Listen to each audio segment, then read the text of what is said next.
जी बेटा अस्सलाम वालेकुम, कैसे हैं आप लोग। Last time we discussing deformation of solids के क्वेश्चंस अभी ख़त्म नहीं हुए थे, तो ये उसका पार्ट 2 है। कोशिश करेंगे आज मैक्सिमम हो रहे हैं जी। नेक्स्ट क्वेश्चन है May05 question number 4। A glass fibre of length 0.24 metre and area of cross section, इतना एरिया गिवन है आपको, इसकी लेंथ गिवन है, तो फैन ऑफ करोगे। is tested until it breaks. The variation with load F of the extension X is shown. आपको force extension given है graph, force extension graph given है। अच्छा पूछ क्या रहा है वो, breaking point, state whether the glass is ductile, brittle और पॉलीमेरिक।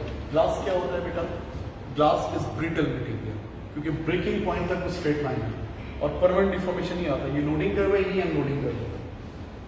अच्छा use figure 4.1 to determine the ultimate tensile stress. Ultimate tensile stress निकालनी है, it is a maximum stress at which the material break. तो ultimate tensile stress निकालनी है, तो maximum force कितनी beer कर रही है, मैक्सिमम फोर्स ये बन गई 60। तो स्ट्रेस क्या होती है, मैक्सिमम स्ट्रेस निकालनी है तो मैक्सिमम फोर्स यूज करेंगे, ये मैक्स निकालनी है तो फोर्स की वैल्यू भी मैक्स यूज करेंगे ओवर एरिया। हाँ जी, मैक्सिमम फोर्स है 60 न्यूटन, एरिया कितना है इसका, area 7.9 into 10 power minus 7, 7.9 into 10 power minus 7, ये ऊपर चला जाएगा। 60 मल्टीप्लाई बाई 10 पावर 7 ओवर 7.9, 8 समझिए इसको, 8 5 40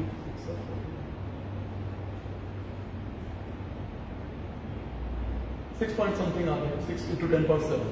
बाकी इसकी में देख लेते हैं, कैलकुलेटर नहीं है मेरे पास।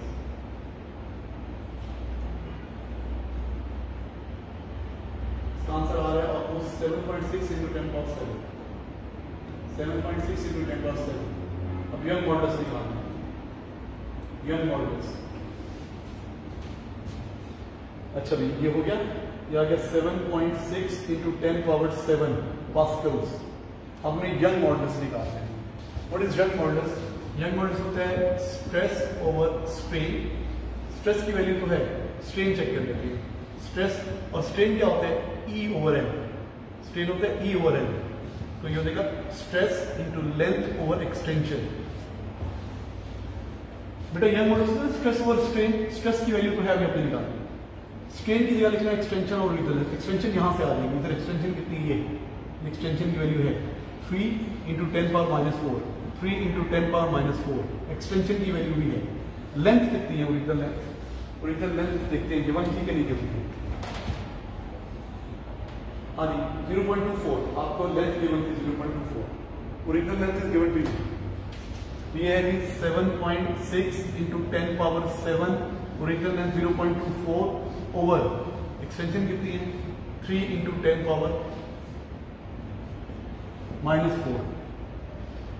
सॉल्व करेंगे तो बेटा यंग मॉडल्स आ जाएगा, तो सॉल्व करेंगे तो यंग मॉडल्स आ जाएगा।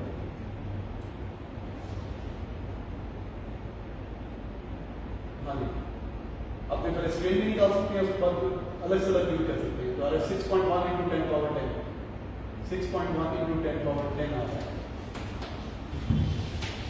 डिवाइड करना है, आप अलग से भी पहले स्ट्रेन निकाल लें, एक्सटेंशन भी गिवन है, ओरिजिनल लेंथ भी गिवन है, अलग से स्ट्रेन निकाल लें, स्ट्रेस और स्ट्रेन कर लें तो भी हो जाएगा।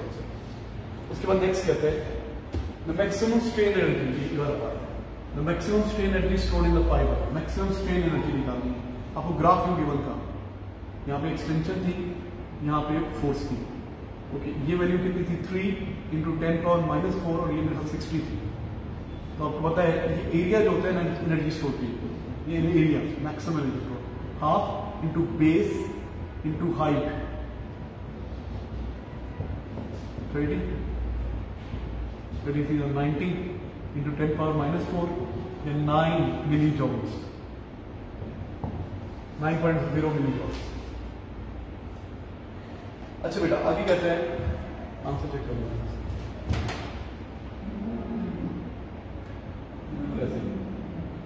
सी पार्ट पार्ट सी देखिए,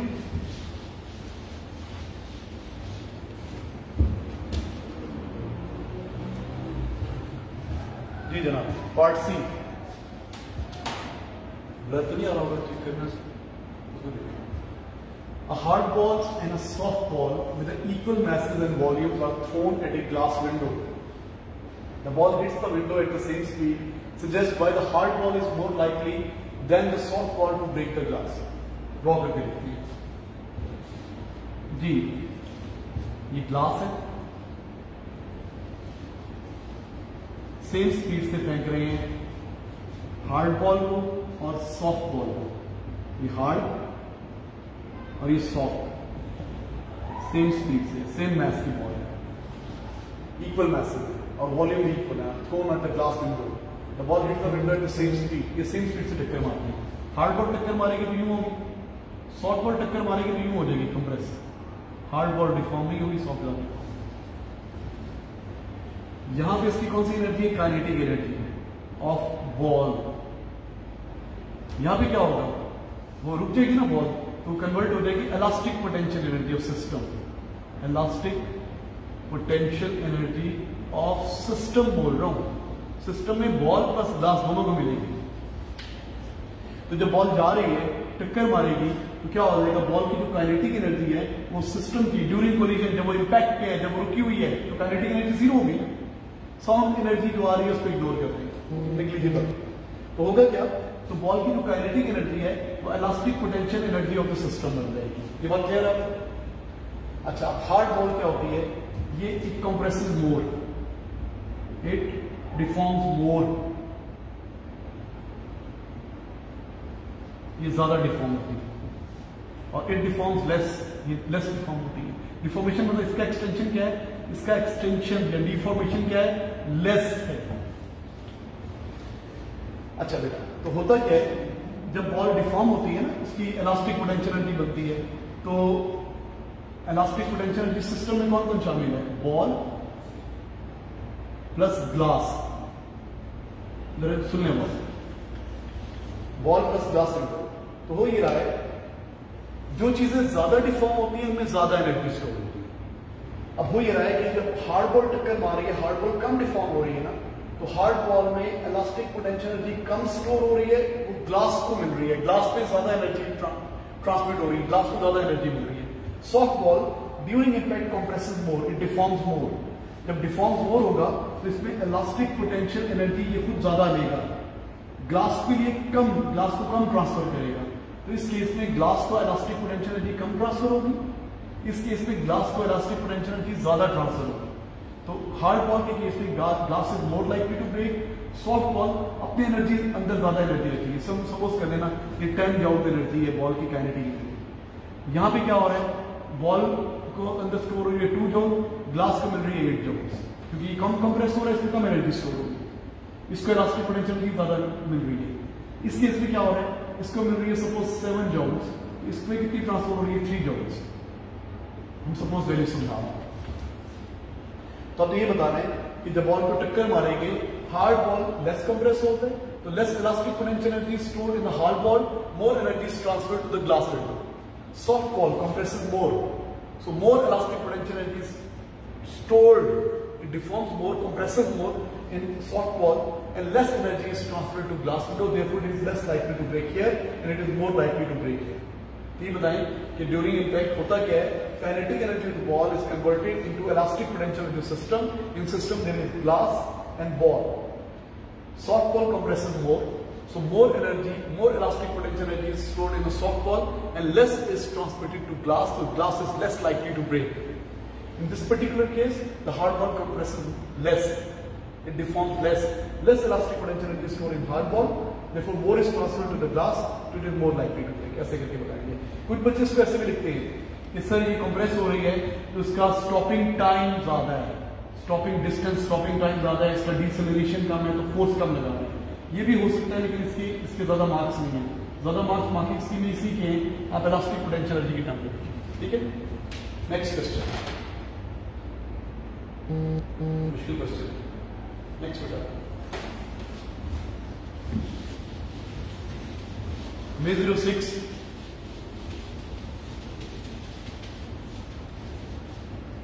Figure 5.1 shows the variation with force F of the extension F of the spring when the force is increased from F3 and then decreased. पहले फोर्स को बढ़ाया यहां से हमने, फोर्स बढ़ती जा रही है और फिर कम होती जा रही है, F3 and then decrease to 0. फिर इसको अनलोड किया. State with the reason whether the spring is undergoing elastic change. Yes, elastic change है क्योंकि जीरो फोर्स पे जीरो एक्सटेंशन आ रही है. जब भी जीरो फोर्स पे जीरो एक्सटेंशन है इलास्टिक चेंज होती है, पता है आपको. The extension of spring is increased from x1 to x2. Extension of spring is increased from x1 to x2.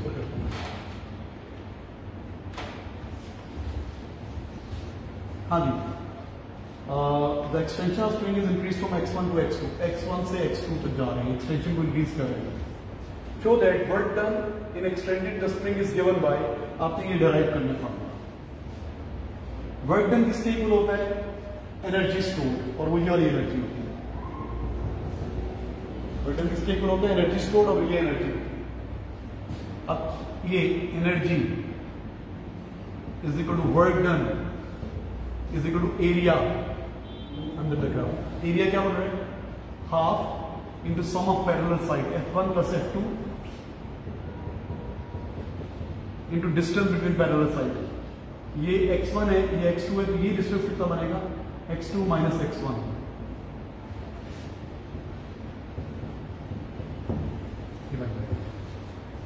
अच्छा, वर्क डन किसके इक्वल हो गया जनाब? Work done is equal to half, इसकी हमें लिखते हैं kx1, यहां पे लिख रहे हैं kx2 और x2 माइनस x1. अब k कॉमन लेंगे, यहां से k कॉमन लेंगे तो work done is equal to half k. यहां पे क्या रह गया? x2 प्लस x1 और वहां पे क्या है? x2 minus x1. ये x2 plus x1 x2 minus x1, तो फॉर्मूला होता है ना x2 square minus x1 square, a plus b और a माइनस b क्या होता है? a square minus b square. ये वही फॉर्मूला बन जाएगा. वर्क डन किसके इक्वल आ जाएगा? नीचे वाला expression half into k into x2 square minus x1 square. कि जब भी स्प्रिंग का आप एक्सटेंशन चेंज करेंगे x1 से x2 तो उसके अंदर जो एनर्जी स्टोर होगी, जो वर्क डन होगा, उसके इक्वल हमने ड्राइव कर लिया. एरिया अंडर द कर्व से शुरू किया और ये एक्सप्रेशन ड्राइव कर लिया. जब एक स्प्रिंग को आप एक्सटेंशन चेंज करेंगे तो उसके अंदर जो वर्क डन करना पड़ेगा, जो एनर्जी स्टोर होगी, वैसे मिला. ठीक है. अच्छा, आगे कहते हैं नेक्स्ट.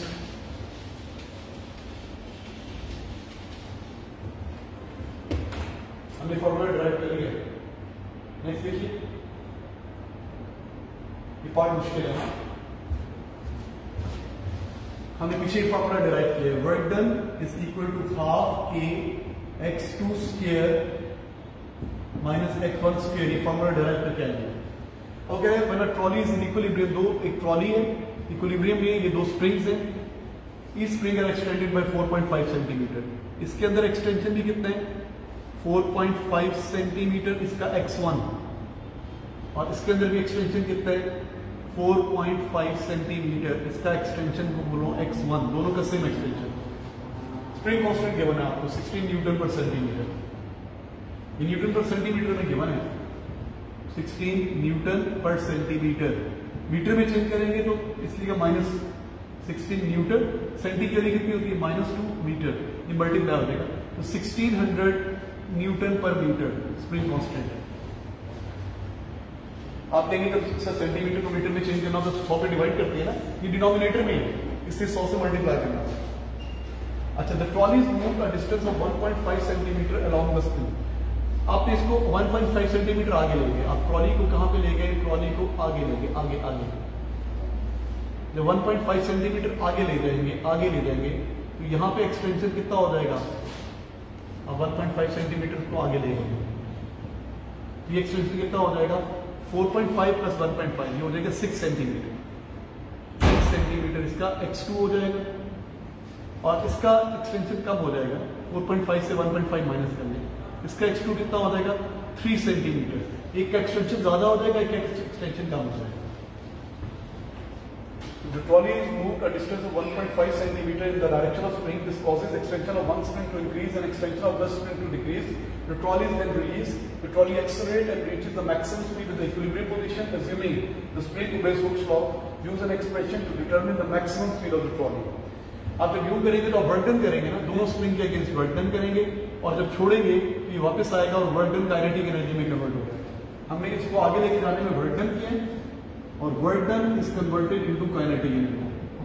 लेकिन हमने एक वर्क डन नहीं किया, दो स्प्रिंग में, तो आपने वर्क डन किया कि work done against one spring plus work done against second spring is equal to kinetic energy. ये लगे।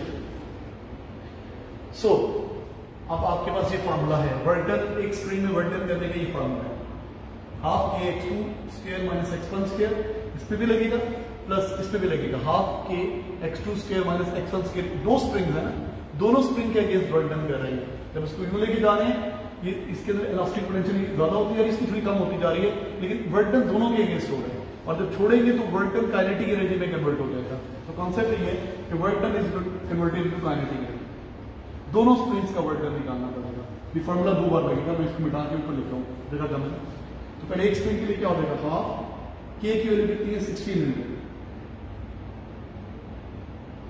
x2 स्क्वायर, इसका x2 ये 6 और ये 4.5, 6 over 100 0.06 हो जाएगा x स्क्वायर, माइनस x1 कितना था 4.5 का 0.045 का स्क्वायर, हाफ के x2 square minus x1 square plus दूसरे स्प्रिंग के value half 1600 is equal to, उसका x2 कितना है 3 सेंटीमीटर और x1 कितना है 4.5, 0.03 का स्क्वायर माइनस 0.045 का square is equal to half mv square, half kinetic energy. Maths given था आपको पॉली का मैथ्स का मेरे ख्याल से पॉली का मैथ्स पता था 850 ग्राम्स, एक ट्रॉली है इसका मैथ्स 850 ग्राम्स है।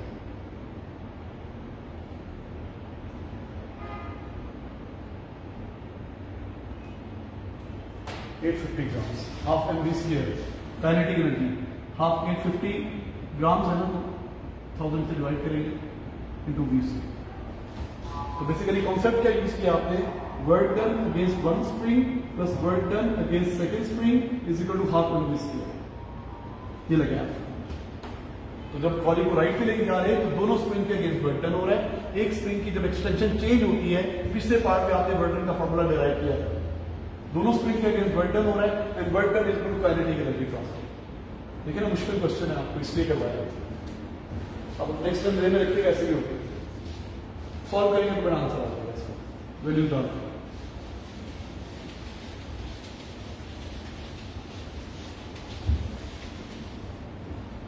बाकी इसमें लिखो, देखिए आदि ऐसे ही 0.36 जूल्स काइनेटिक एनर्जी आएगी और उसको हाफ में स्पेस इक्वल कर देंगे। नेक्स्ट क्वेश्चन, नेक्स्ट क्वेश्चन देखिए, number 06 question number 5, distinguish between the structure of metal and polymer. ये नहीं पूछेगा आपसे। मेटल में रेगुलर रिपीटेड स्ट्रक्चर होता है, क्रिस्टल लैटिस होता है ओवर लॉन्ग रेंज, और पॉलीमर में क्या होता है, लॉन्ग चेन मॉलिक्यूल होते हैं, टेंगल्ड होते हैं, क्रॉस लिंक्स, ये बताने की जरूरत नहीं है। B part, latex is a natural form of rubber, it is polymeric material. Describe the properties of sample of latex. वो भी वही चीज है, पॉलीमेरिक मटेरियल है, उसकी प्रॉपर्टीज बता दो, लॉन्ग चेन मॉलिक्यूल होगा, आगे सिलेबस में भी उसकी बात होगी। अच्छा, आगे कहता है the process of heating latex with a small amount of sulphur creates cross links between the molecules. Natural latex has very few cross links between the molecules. Suggest how this process changes the property. जितने cross links ज्यादा होते हैं, cross links क्या होते हैं, ये chain होती है ना, लॉन्ग चेन। अब ये सिलेबस में नहीं है, इधर इधर आइंस होते हैं, फॉर एग्जाम्पल यहाँ पे सल्फर है, यहाँ पे कार्बन है, यहाँ पे वो ऐसे कुछ भी हो सकते हैं, लॉन्ग चेन होती है। एक चेन ये, एक चेन ये जा रही है, यहाँ पे भी सल्फर है, तो ये सल्फर सल्फर आपस में बॉन्ड बना लेते हैं, इसको बोलते हैं क्रॉस लिंक्स। इसकी इधर भी सल्फर है, चले इधर भी सल्फर है, तो ये आपस में वेंडर वॉल फोर्सेस लाइक इस तरह के, एट्रैक्टिव फोर्सेस लाइक इस तरह के बॉन्ड बना लेते हैं, इसको क्रॉस लिंक्स कहते हैं। जितने क्रॉस लिंक्स ज्यादा होते हैं उतना मटेरियल ज्यादा हार्ड हो जाता है, उतना उसकी इलास्टिक लिमिट ज्यादा हो जाती है, उतना उसका डिफॉर्मेशन कम हो जाती है। तो ये अब नहीं पूछेगा आपसे, इसको छोड़ देते हैं, अब सिलेबस में नहीं। नेक्स्ट क्वेश्चन जी बेटा,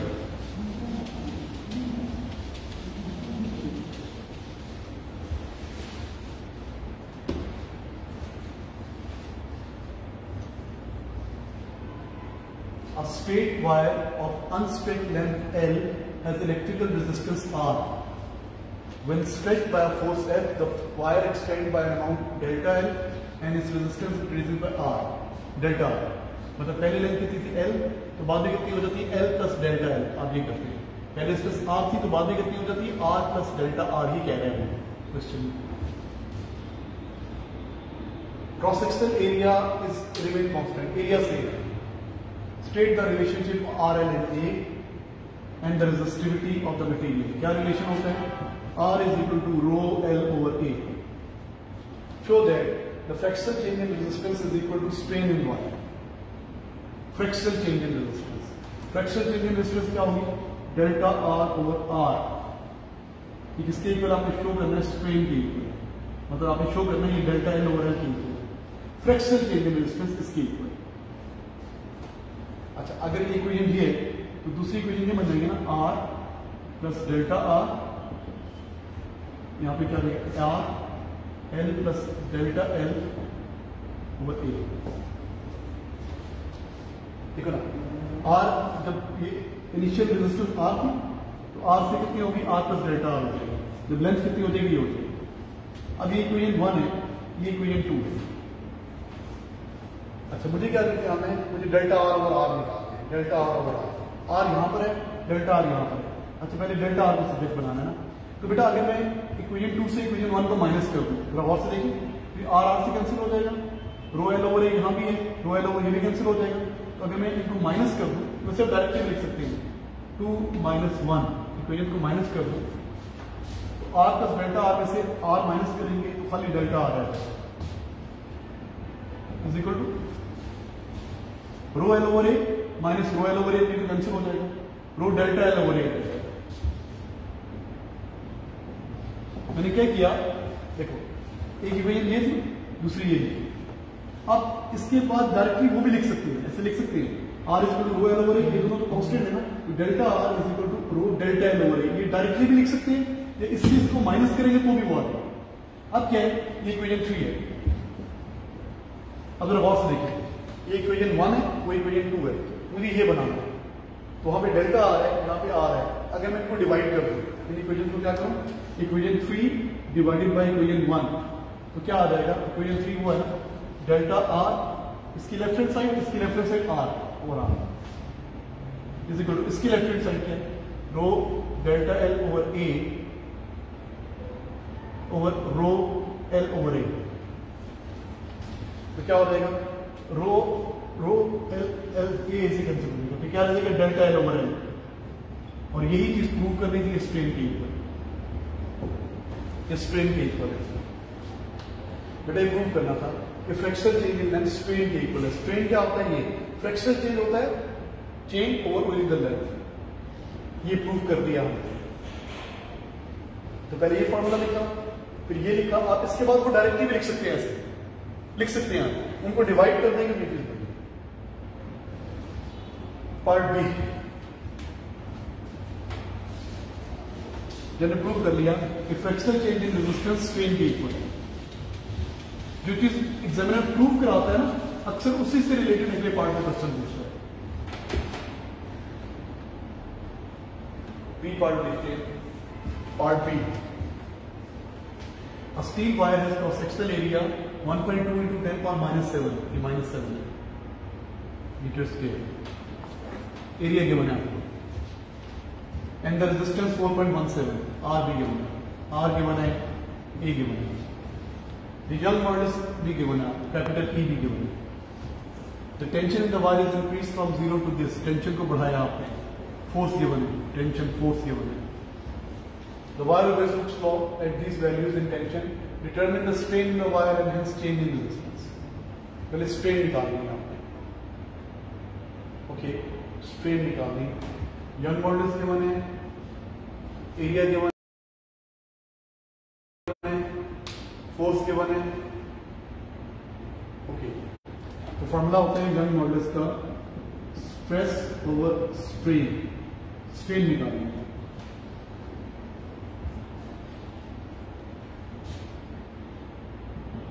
स्ट्रेस ओवर ई, और स्ट्रेस होता है फोर्स को लेंगे.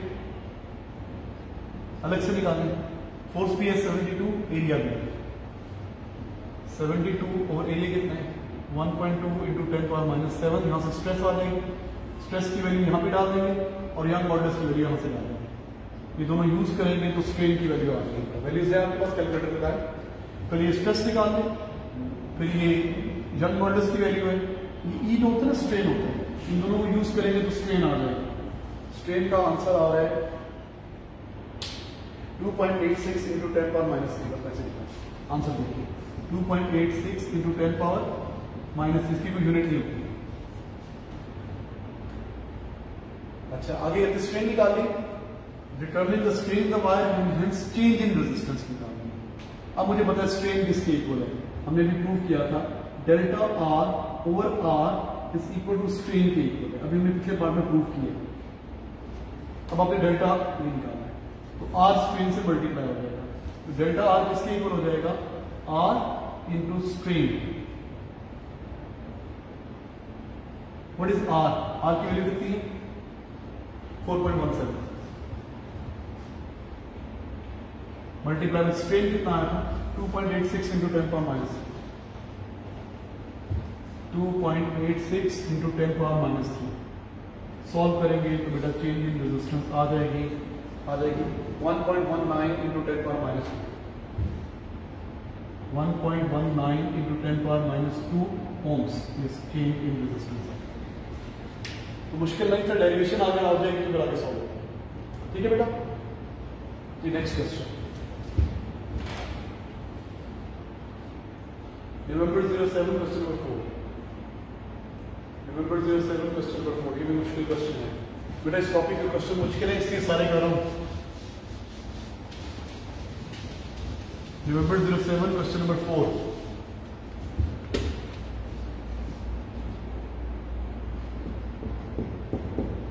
A sample of material in the form of cylindrical rod and length L and uniform cross-sectional area A. The rod undergoes an increasing tensile stress until it breaks.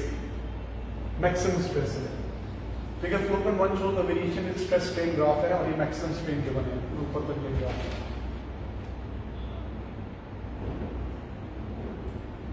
कहता क्या है? State whether the material is ductile, brittle or polymeric. Straight line है तो ये brittle material है, उसमें वो curve वाला पार्ट नहीं है। Determine the Young modulus of the material. Young modulus निकालना है। स्ट्रेस भी गिवन है, स्ट्रेन भी गिवन है। स्ट्रेस की वैल्यू पढ़ रही है यहाँ पे, मैक्सिमम स्ट्रेस की वैल्यू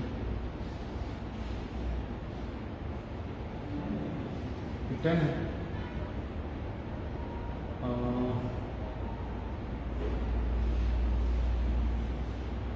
7.51 एक डब्बा किसके इक्वल हो गया 0.25 ये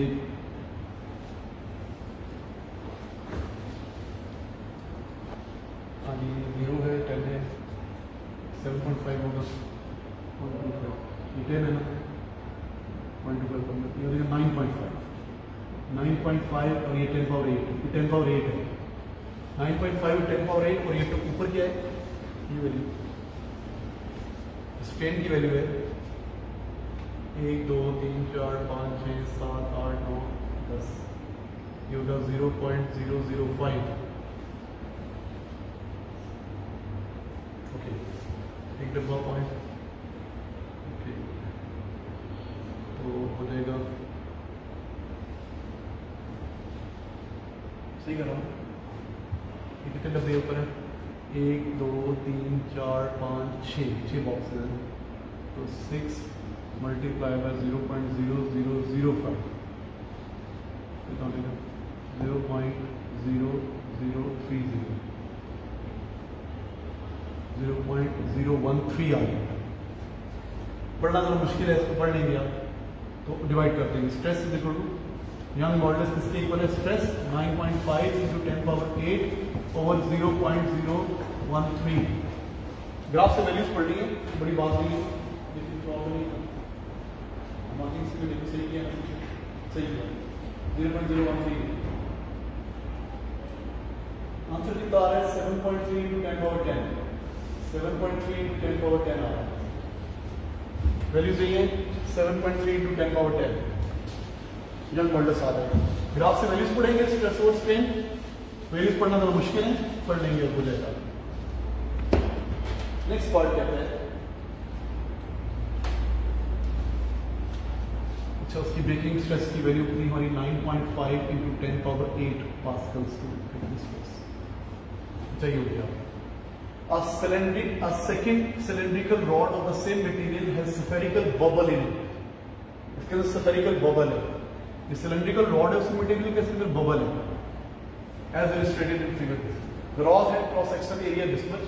इसका एरिया गिवन है आपको, and the stretch by force given है, कितनी फोर्स से पुल कर रहे हैं। Calculate the maximum area of cross section of the bubble such that the rod doesn't break. Maximum इसका एरिया कितना हो सकता है, ये इसका एरिया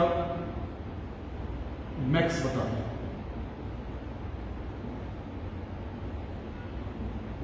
अच्छा इसका एरिया अगर मैक्स होगा तो जो लेफ्ट ओवर एरिया होगा, ये जो लेफ्ट ओवर एरिया, ये वाला एरिया, ये लेफ्ट ओवर एरिया, ये क्या होगा मिनिमम। भाई अगर बबल मैक्सिमम है तो ये लेफ्ट ओवर एरिया मैक्सिमम, अगर बबल मैक्सिमम है, ये बबल का एरिया मैक्सिमम है तो लेफ्ट ओवर एरिया होगा, ये क्या होना चाहिए, ये मिनिमम होना चाहिए। अगर आप इसका टॉप व्यू देखो ना, इसको ये रॉड यूं है, यहाँ पे बबल आया होगा तो मतलब डेंट पड़ा होगा ना, ये डेंट, अगर आप यहाँ से इसको काटो और टॉप व्यू देखो, यहाँ पे बबल का क्या नजर आएगा, डेंट। तो आपको ये वाला एरिया, अगर बबल मैक्सिमम है, बबल का एरिया क्या है, तो रेड वाला एरिया क्या होगा, नहीं।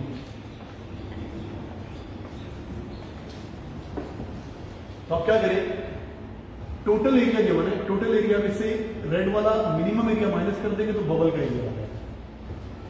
बेटा देखो दोबारा सुनो, ये रॉड है, इसके अंदर एक बबल है, एग्जामिनर कहते हैं बबल कितना मैक्सिमम एरिया ले सकता है कि ब्रेक ना करे।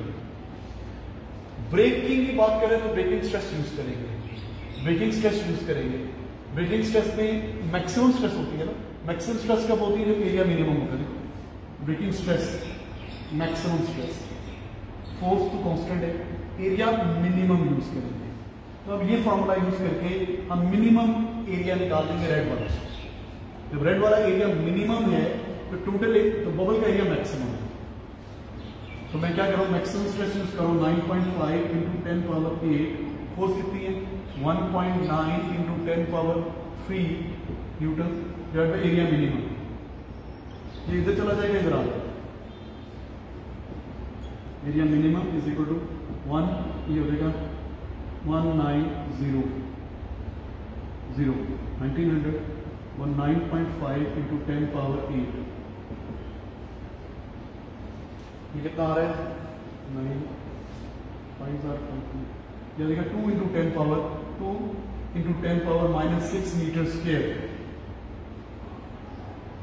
एरिया मिनिमम मैक्सिमम स्ट्रेस पैदा करने के लिए, ये मैक्सिमम स्ट्रेस पैदा करने के लिए आपके पास मिनिमम मटेरियल का एरिया कितना होना चाहिए, मिनिमम मटेरियल का एरिया होना चाहिए 2 × 10 power -6 metre square. Minimum area कितना होना चाहिए आपको, ये रेड वाला एरिया कितना चाहिए 2 × 10 पावर -6। टोटल एरिया कितना है, टोटल एरिया इतना है 3.2 × 10 पावर -6, टोटल एरिया 3.2 है। आपको जो मटेरियल चाहिए एयर के अलावा, जो यहाँ पे रेड वाला मटेरियल चाहिए डेंट के अलावा, डेंट पे एयर है, कितना एरिया चाहिए 2 × 10 पावर -6 चाहिए। तो बबल के लिए कितना एलोकेट हो सकता है, टोटल में से ये माइनस कर, तो बबल का area of bubble, area maximum of bubble कितना होगा 3.2 × 10 पावर -6 -2.0 × 10 पावर -6, ये हो जाएगा 1.2 × 10 पावर -6 मीटर स्क्वायर। तो ये मैक्सिमम एरिया ऑफ बबल हो सकता है। क्वेश्चन समझ में नहीं आया बेटा, ये रॉड है, इसकी आपको मैक्सिमम स्ट्रेस गिवन है, अल्टीमेट स्ट्रेंथ गिवन है, वो 9.5 × 10 पावर 8 है, वो ग्राफ से पढ़ने की जरूरी वैल्यू है। अच्छा कहते हैं इसके अंदर बबल है, तो बताइए कितना बबल का हम मैक्सिमम एरिया एलोकेट कर सकते हैं ब्रेक का। तो ब्रेक की बात कर रहे हैं तो मैक्सिमम स्ट्रेस होगा। मैक्सिमम स्ट्रेस जब होती है तो एरिया मिनिमम होता है। ये मैक्सिमम तब होगी जब ये एरिया मिनिमम होगा। अच्छा इसको यहां से काटेंगे तो ये नजर आएगा क्रॉस सेक्शन एरिया, जहां पे बबल है वहां पे डेंट नजर आएगा। तो मटेरियल का एरिया सिर्फ ये रेड वाला है, और मैं इसकी मिनिमम की वैल्यू निकाल देता हूं। कि मिनिमम कितना चाहिए इतनी स्ट्रेस प्रोड्यूस करने के लिए, इतनी स्ट्रेस प्रोड्यूस करने के लिए मटेरियल का मिनिमम एरिया कितना चाहिए, वो आ रहा है 2 × 10⁻⁶। 2 × 10⁻⁶ अगर मटेरियल का एरिया होगा तो उससे मैक्सिमम ब्रेकिंग स्ट्रेस पैदा होगा। टोटल अवेलेबल एरिया कितना है क्रॉस सेक्शन 3.2। मेटल कितने एरिया पे चाहिए, कम से कम कितने एरिया पे चाहिए 2 पे, तो कम से कम एरिया माइनस करते 3.2 में से 2 माइनस करें, 1.2 × 10⁻⁶ इज एलोकेटेड फॉर बबल। ये ऑब्वियसली मुश्किल है, मार्किंग सिम से पढ़े, मेरी बात सुने तो शायद समझ में आ जाए।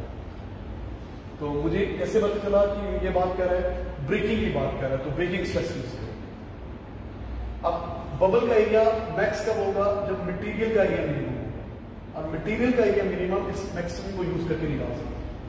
टोटल में से मटेरियल का मिनिमम एरिया निकाल दें तो बबल का मैक्सिमम मिलता है। अच्छा बेटा, पी पार्ट इसका क्वेश्चन क्या कहते हो, देखिए टाइम बता रहा हूँ 36।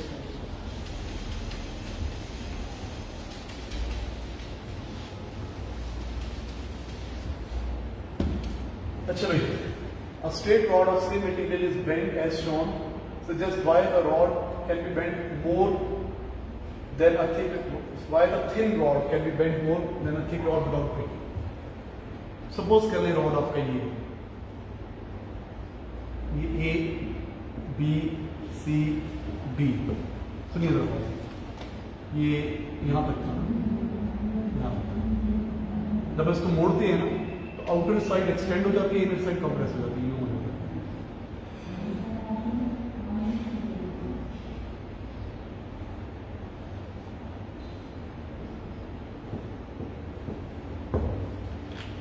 जब इसको करते हैं ना, आप मोड़ते हैं तो देखो इतने क्या आ जाता है, टेंशन ये दूर हो जाती है और ये वाले मॉलिक्यूल्स करीब हो जाते हैं रॉड में। अच्छा, अब अगर ये रॉड बड़ा होता, आप समझे मैं किससे बनाऊं, इससे बनाता। अब अगर ये रॉड मोटा होता, ये यूं होता, इधर तक इधर तक इधर तक इधर तक, जब इसको बेंड करते तो यूं होता, ये यूं, ये ज्यादा और ये कम। देखो अब इसको ज्यादा आगे तक आना पड़ेगा, इतना ज्यादा है, पहले इतना एक्सटेंड हो रहा था फॉर्मूला से, अब इतना ज्यादा एक्सटेंड होना पड़ेगा। अब आउटर लेयर में और इनर लेयर में डिफरेंस ज्यादा है, इधर की एक्सटेंशन, इसमें टेंशन ज्यादा होगी, इसमें कंप्रेशन ज्यादा होगा। अंदर और बाहर की लेयर्स में ज्यादा थिक रॉड को उतना ही मोड़ने के लिए, देखो ये ब्लैक वाला थिन रॉड है, ये रेड वाला थिक रॉड है। थिक रॉड को उतना ही बेंड होने के लिए ब्लैक को कम एक्सटेंड होना पड़ता है, इसको ज्यादा एक्सटेंड होना पड़ता है। इस पे टेंशन ज्यादा है, थिक में टेंशन ज्यादा होगी, लेयर्स के दरमियान टेंशन ज्यादा है और थिन में टेंशन कम है, इसलिए thick rod is less likely to bend more. Thin को ज्यादा मोड़ा जा सकता है। Why the thin rod can be bend more, there is less difference in tensions, there is less tension in inner and outer layer में, difference कम है। इसमें इनर और आउटर लेयर में डिफरेंस ज्यादा है। देखो ब्लैक वाले रॉड को देखो, स्ट्रेट असल में लेंथ कितनी थी, देखो ना, असल में रॉड कितना था, यहां तक था, आप इसको बेंड करते हैं तो यूं होता है, यहाँ पे पत्ते हो रहे यूं होता है।